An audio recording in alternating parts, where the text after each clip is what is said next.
Ever wanted a private note-taking app that you fully control? In this video, I'll show you how to self-host Memos in just a few minutes using Docker and Pinggy. Step 1. Install Docker Desktop. Open your browser and search for the official Docker Desktop website. Download Docker Desktop for your device. I'm downloading it for macOS. Installation done. Step 2. Install Memos. Open your terminal. Paste the Memos installation command and hit Enter. Docker will pull the image and set everything up automatically. Give it a moment. And that's it. Installation is complete.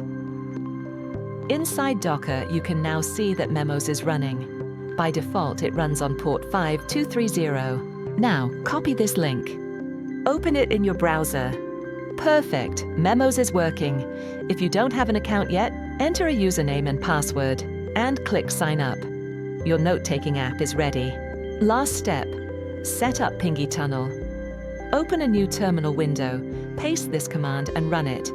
This starts a secure tunnel and generates a public URL. Copy the link.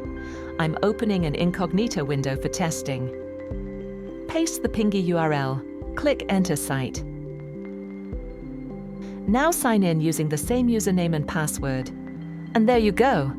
Your self-hosted Memos app is live and accessible from anywhere. Thanks for watching.